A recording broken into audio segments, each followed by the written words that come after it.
चलो एक कहानी सुनाता हूँ आपको, बहुत ध्यान से सुनना। 2012 के टाइम में एक महिला होती है जिसको कुछ आदमियों के ग्रुप ने घेर लिया, एक तरीके से किडनैप करने की अटेंशन के साथ। और उसके बाद वो महिला, उसने एक एक करके उन सारे आदमियों को ही मार दिया। और उसके बाद हालात ये हुए कि उसमें से एक आदमी ने, जो कि किडनैप करने के पर्पज से गया था, उसने कोर्ट में जाके उस महिला के अगेंस्ट ही एक केस फाइल कर दिया कि इसने हमें इतनी बुरी तरीके से मारा है, सेल्फ डिफेंस के नाम पे। ये एक्सट्रीमली अग्रेसिव थी हमारे सामने। और जानना चाहते हो उस महिला का नाम क्या है? वो है हमारी current WWE superstar rowdy Ronda Rousey भाई साहब।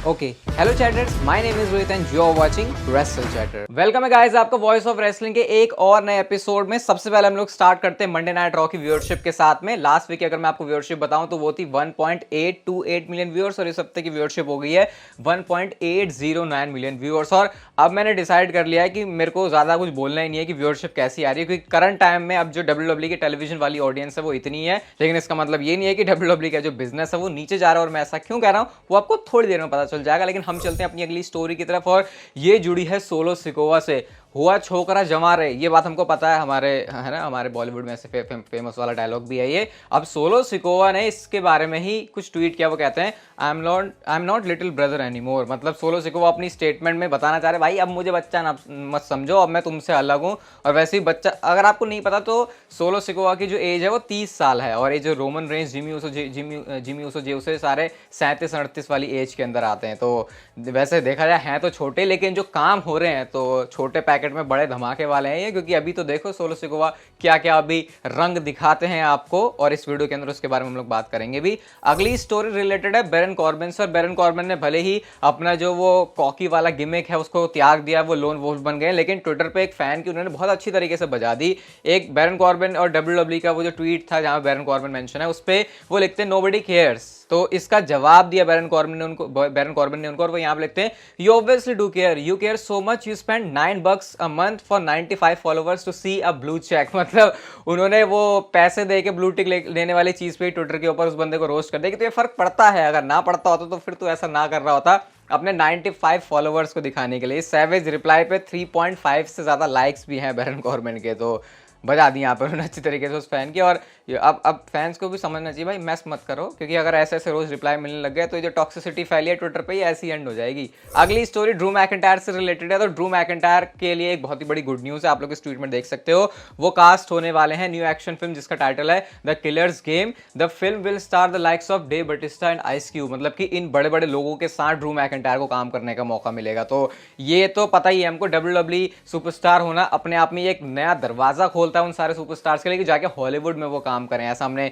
सेथ रॉलिंस को करते हुए देखा, बेकी लिंच को करते हुए देखा, मिज भी वो करते हैं, रॉक, जॉन सीना है तो सब कर ही रहे हैं, रोमन रेंज भी कैमियो करके आ चुके हैं, ड्रू मैकिंटायर भी एक नाम है, बहुत सारे नाम में मिस भी कर रहा हूं मुझे पता है। छोटे मोटे रोल के लिए इधर उधर कहीं ना कहीं मिलता रहता है डब्ल्यूडब्ल्यूई के सुपरस्टार्स को, तो करियर अपॉर्चुनिटी वहां पर भी है इनके लिए। नेक्स्ट स्टोरी, अब चलो डब्ल्यूडब्ल्यूई के यहां से फायदे के या फिर फाइनेंशियल बेनिफिट के या फिर ऊपर राइज करने के गुण गाने की शुरुआत होती है। सबसे पहले डब्ल्यूडब्ल्यूई का जो स्टॉक है वो ऑल टाइम हाई गया है। मतलब इतना ज्यादा डब्ल्यूडब्ल्यूई के एक शेयर का प्राइस कभी भी नहीं हुआ है। तो इसी से हमको पता चलता है कि जो मार्केट वैल्यू है डब्ल्यूडब्ल्यूई कंपनी की वो कितनी ज्यादा हो गई है, और ये तो डब्ल्यूडब्ल्यूई की ग्रोथ को ही दिखाता है। एंड सेकंड चीज जो कि शायद आप ज्यादा से रिलेट कर पाओगे, क्योंकि ये स्टॉक या फिर ये शेयर वाली चीज बहुतों के पल्ले नहीं पड़ती, लेकिन डब्ल्यूडब्ल्यूई की जो मर्चेंडाइज सेल है वो ऑल टाइम हाई है। इवन एटीट्यूड एरा जिसको कहा जाता है डब्ल्यूडब्ल्यूई के बिजनेस के हिसाब से बेस्ट टाइम, बिजनेस के हिसाब से तो नहीं मैं बोलूंगा, वो ये बोलूंगा एंटरटेनमेंट के हिसाब से बेस्ट टाइम, उस टाइम पर भी डब्ल्यूडब्ल्यूई कभी इतनी मर्चेंडाइज नहीं बिकी है जितनी इस समय डब्ल्यूडब्ल्यूई की वो चल रही है। और यहाँ पे जो क्रेडिट है वो सुपरस्टार्स को जाएगा, जैसे कि Cody Rhodes, Roman Reigns, LA night,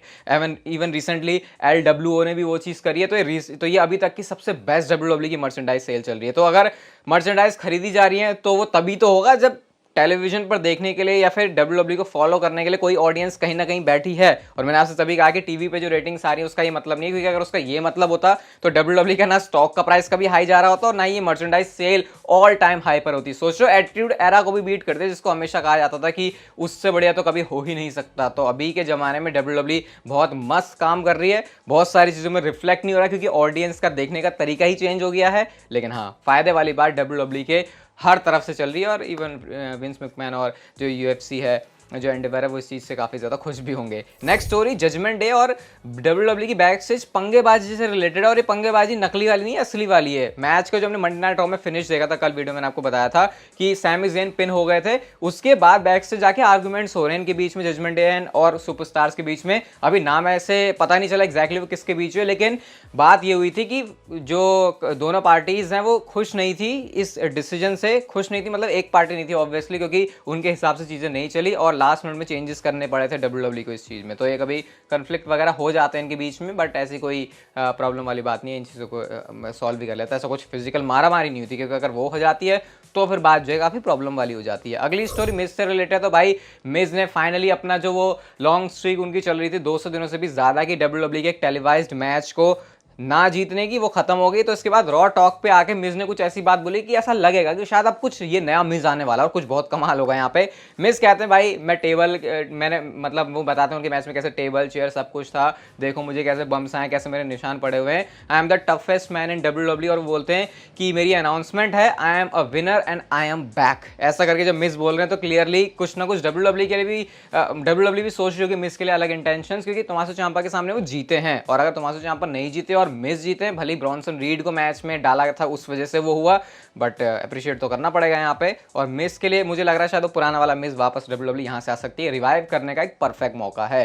Monday night raw में हम लोगों ने ये भी देखा था कि भाई जो इंपीरियम फैक्शन है वो ऐसा लग रहा है कि शायद वो टूट रही है या उसको अब स्प्लिट कर देंगे और डब्ल्यूडब्ल्यू के अंदर फैक्शंस के बुरे दिन आ रहे हैं, जैसे हमने ब्लड लाइन में देखा। वही चीज़ हमको जजमेंट डे में भी दिखती है, हालांकि उनके बीच में भी अब जो बात है वो अच्छी बन गई है और इंपीरियम को भी हम लोग देख रहे हैं। तो प्लान यहाँ पे इस समय ये है कि ऐसा कोई भी प्लान नहीं है कि डब्ल्यूडब्ल्यू इंपीरियम को अलग करना चाहती है। ये जो चीज़ दिख रही है इसका कोई डिफरेंट ही मतलब है, अभी वो पता नहीं क्या है, लेकिन अलग करने का तो डब्ल्यूडब्ल्यू का करंटली इंपीरियम को कोई भी प्लान नहीं है। हो सकता है ऐसे मतभेद वगैरह चलते रहे फिर भी इंपीरियम चलती रही है, लेकिन इनको स्प्लिट करने का कोई भी प्लान नहीं है। और अगर स्प्लिट कर दिया तो जियोवानी विंची और लुडविग काइजर का करियर मेरे को समझ नहीं आता कहाँ जाएगा, क्योंकि यूजुअली फैक्शन के अंदर हम लोग क्या देखते हैं कि भाई एक बंदा है वो सबको लेके साथ चल रहा है, लेकिन यहाँ पे ऐसा लगता है कि गुंथर तो एज इंटरकॉन्टिनेंटल चैंपियन मस्त चल रहे हैं, लेकिन लुडविग काइजर और विंची को कोई पूछ ही नहीं रहा है। अब ये क्या गलत चीज़ हो रही है, सही चीज़ हो रही है, इसके बारे में आप लोग मुझे अपनी राय जरूर बता सकते हो।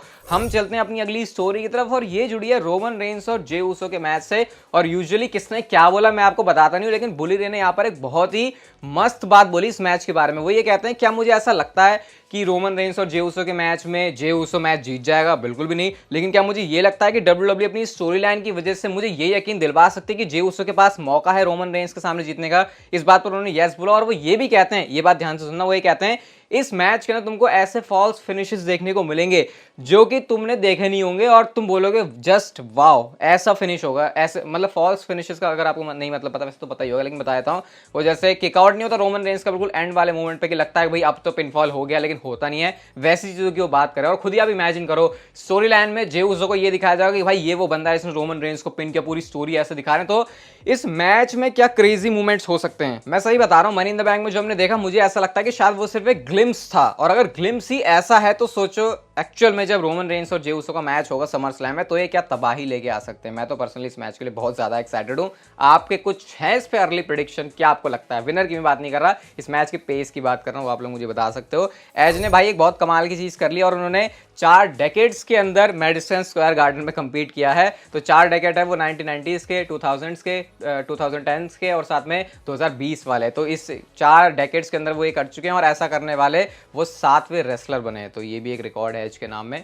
और 1998 से बंदा लड़ रहा है भाई, ये तो मुझे अपने वो सचिन तेंदुलकर की बिल्कुल याद आ गई। ऐसे उन्होंने भी 4 डेकेड के अंदर मैचेस खेले थे, तो यही सेम चीज़ एज भी कर रहे हैं यहाँ पे, but in a different profession. अगली स्टोरी की तरफ गाइस हम लोग चलते हैं और ओमोस ने कुछ अप्रिशिएट किया ब्रॉक लेसनर को। सुनने वाली बात है ये। ब्रॉक लेसनर के बारे में ओमोस ये कहते हैं कि जितना अमेजिंग और टैलेंटेड वर्कर है ब्रॉक लेसनर, उतना उसको क्रेडिट नहीं मिलता। उसको एग्जैक्टली पता है कि इस बिजनेस में क्या करना है, उसको कोर की बहुत ज़्यादा नॉलेज है। साथ में यही बताते हैं कि जैसे उसके फेशियल एक्सप्रेशन रहते हैं, जिस तरीके की सेलिंग होती है ब्रॉक लेसनर की, वो बहुत ही ज़्यादा अलग है और इससे ओमोस तो काफ़ी ज़्यादा इंप्रेस हैं। और वो सुपरस्टार और अच्छे से बता सकता है ये चीज़ जो एक्चुअल में काम कर रहा है ब्रॉक लेसनर के साथ या फिर कर चुका है। और ओमोस को भी जो हाईलाइट मिली है उनके करियर में वो ब्रॉक लेसनर के साथ रेसलमेनिया वाले मैच की है। हालांकि यहाँ ब्रॉक लेसनर के लिए वो चीज़ सही नहीं थी, लेकिन यस डेफिनेटली ओमोस को तो इससे कहीं ना कहीं एक फायदे वाली चीज़ तो है। हालांकि डब्ल्यूडब्ल्यू ने उसको कैपिटलाइज या फिर यूटिलाइज नहीं किया आगे जाके। नेक्स्ट एक बार फिर से ब्रॉक लेसनर के बारे में ही बात करते हैं। तो रेसलमेनिया 40 में ब्रॉक लेसनर का जो एक पॉसिबल मैच हो सकता है वो अगेंस्ट गुंथर है।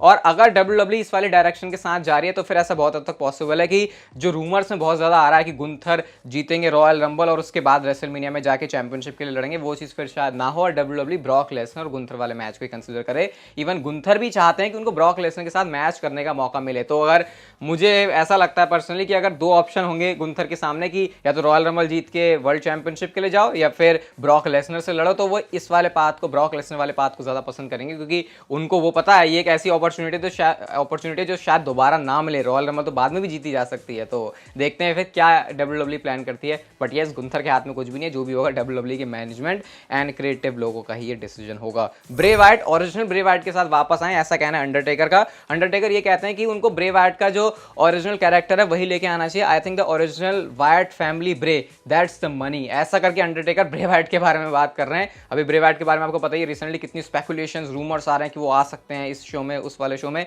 मैंने एक ट्विटर पे मस्त वाला ट्वीट भी किया, उसको जाके जरूर पढ़ना, पूरा एक लंबा चौड़ा सा वो ट्वीट है, आपको मजा आ जाएगा। उसमें रोमन रेंस और ब्रे वाइट के बारे में क्या चीज हो सकती है, उसको जाके आप पढ़ना। बाकी आपके क्या थॉट्स हैं ब्रे वाइट के ओरिजिनल कैरेक्टर के बारे में। अब गाइस हम लोग चलते हैं हमारी आज की नेक्स्ट एंड फाइनल स्टोरी की तरफ। और ये रोमन रेंस और जे उसो के मैच से तो जुड़ी है, लेकिन एक्चुअल में डब्ल्यूडब्ल्यूई का फोकस किसी और चीज के ऊपर है। एक सीक्रेट हिडन चीज डब्ल्यूडब्ल्यूई अपना एक एजेंडा आगे के लिए इसको लेकर चला रही है। और डेव मेल्टजर ने इसके बारे में बात करी। वो ये कहते हैं कि सबको लग रहा है कि रोमन रेंस और जे उसो का मैच है समर स्लैम में, इसको लेकर ही बिल्ड किया जाएगा। लेकिन अगर आप नोटिस करो चीजों को तो ऑलरेडी डब्ल्यूडब्ल्यूई ने कुछ ऐसा बिल्ड करना शुरू कर दिया जो कि आगे बिग थिंग्स की तरफ लीड करने वाला है। और वो है सोलो सिकोआ एंड जे उसो के ऊपर डब्ल्यूडब्ल्यूई का फोकस। डब्ल्यूडब्ल्यूई जानती है इस बात को कि रोमन रेंस और जे उसो को जितनी हाइप चाहिए इस मैच की, अगर चारों हफ्ते या जितने भी हफ्ते बचे हैं समर स्लैम होने में रोमन और जे नहीं भी आए तो भी फैंस एक्साइटेड होंगे, क्योंकि ऑलरेडी इतनी स्टोरी ये बता चुके हैं। तो डब्ल्यूडब्ल्यूई यहां पर फोकस कर रही है जे उसो और सोलो सिकोवा के ऊपर। किस चीज की आड़ में? रोमन रेंस और जे उसो के मैच की आड़ में,